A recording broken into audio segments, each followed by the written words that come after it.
Chapter 7 Noble M12 GTO-3R. The Audi GT has had a pretty indistinguished life so far. I thought, when it was launched, that it was as cute as a newborn lamb, but that its steering was as woolly and as vague as a sheep. It turned out to be worse than that. After just a few months, it began to emerge that on motorway slip roads, the pretty titty, as I like to call it, would spin round and slam into the nearest solid object. That was fixed. But worse was to come, because the redesigned cars, identifiable by their tail spoilers, were bought by young men who cared just a little too much about their hair.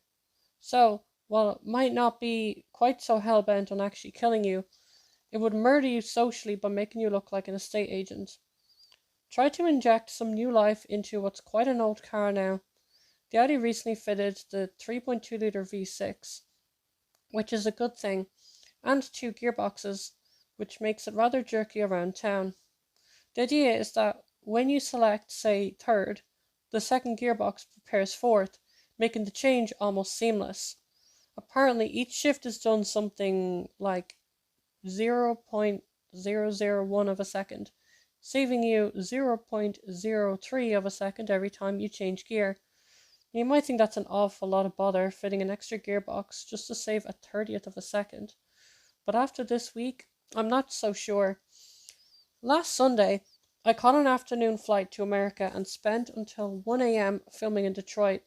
Then I drove west for 100 miles to be ready for a dawn photo shoot.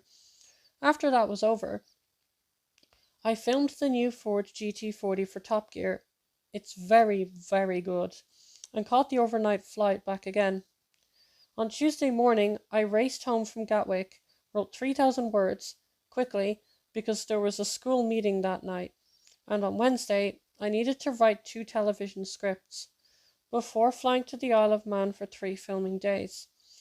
I could have done with some more time, but on Saturday night I needed to be in Berlin ready for a Sunday appointment with the new Porsche Carrera GT. Next week, things get really busy, with 2 overnight shoots, 3 columns, 2 features, 2 commentary road records, and trips to Surrey, London, and Saint-Tropez. Never have I needed a fast car more, so of course the Mercedes broke down. The gearbox decided it wants to be a ball gown or a potato. Anything but a bucket of cogs. And naturally, the spare parts have come from Germany. I mean, it'd be far too much to expect Mercedes in Britain to clutter the place up with replacement bits and pieces. It might look ugly in the profit and loss accounts.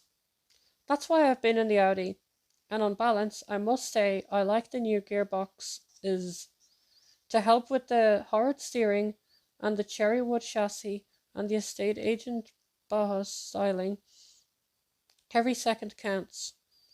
And if I can save one after just 30 gear changes, good. It is for this reason that there are currently men in the house fitting some kind of wireless transmitter device that allows me to access our new broadband connection. Just this morning, I needed to know when high water was in the Solomon Islands. Now, in the past, that would have necessitated a trip to the library in a car with only 1 gearbox. But then, along came the internet, and suddenly you could get the answer in 10 seconds.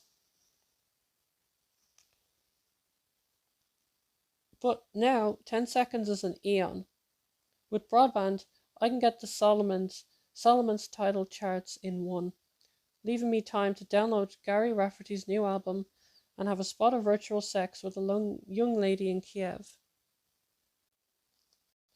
At work, I'll take the stairs rather than use a lift that has no door close button. Standing there for 3 seconds, waiting for them to shut automatically, will make me late for my next appointment, and the one after that, until eventually I'll miss the heart attack I have scheduled for 2005. On the roads, I don't curse speed cameras because of the civil liberty issues. I curse them because they slow me down. Every time a traffic light goes red, I want to get out and smash it up. On Monday, I glowered at a poor woman whose horse box had turned over on the M25. I don't care about your horse. I've had to swerve around you, and that's cost me 3.27 seconds. But I reserve my special level of hatred, my mental DEFCON 4, for people who drive up the A44 at 40 miles per hour. I don't think we should be allowed to kill people who drive too slowly.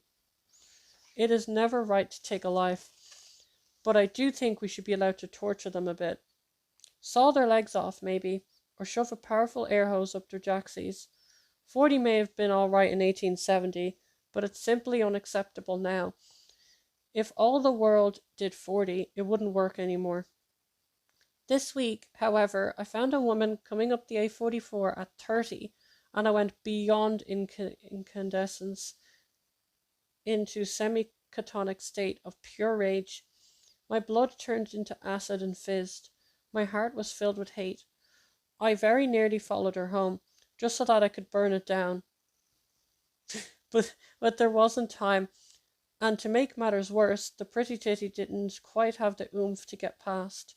Oh, it had the right gear in jiffy, but the 3.2 wasn't enough of a heavyweight to exploit the gaps. God, I wanted my Mercedes, or better still, the new Noble M12 GTO-3R. This doesn't accelerate when you press the pedal, it explodes.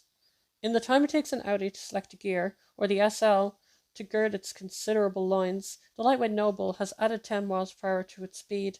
Your eyeballs are fastened to the back of your skull, and your left kidney has come off. It may only have a 3-litre Mondro engine, but the addition of 2 turbochargers means it will accelerate from 0 to 60 in, 4 seconds? Maybe a bit less. And you'll reach the end of the road long before it reaches its top speed of 170 miles per hour. Speed, however, is only part of the fruit cocktail. The best thing about the old car, with the old 2.5-litre V6, was its handling. It simply didn't understand the concept of understeer, gripping like an American in Hurricane Isabel, and then oh so gently allowing the rear to slide in a glorious bout of power under oversteer. The new one is ever so slightly less good, but there's so much more grunt from the extra half a litre. It's hard to get the throttle position just right, and it only takes your big toenail to grow a little and oomph. The rear wheels light up and you wind up going backwards in what feels like the smoking room at Detroit Airport. There's another problem too. The new engine, and the addition of a 6-speed gearbox, has pushed the price up to more than £50,000. And it's hard to justify that. Yes, it does appear to be well made, and you do get leather trim, but there are no luxuries at all, apart from air conditioning. You even have to wind your own windows down. Sure, it's faster than a Carrera, too, and more fun as well, but it's not a Porsche. And you can never quite get it out of your head that it was built from plastic in South Africa and assembled in an industrial state in Leicestershire.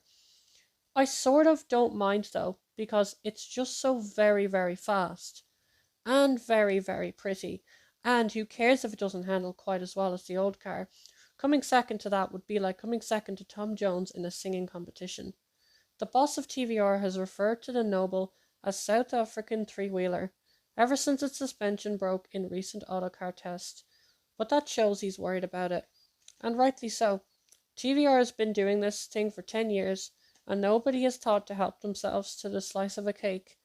Now, Noble has come along and taken the icing and the cherry, leaving only the sponge. In a world obsessed with image, you can't beat a Porsche, but in a world obsessed with time, Porsche is a library, a TVR is the internet, and the Noble is broadband. Sunday the 28th of September 2003.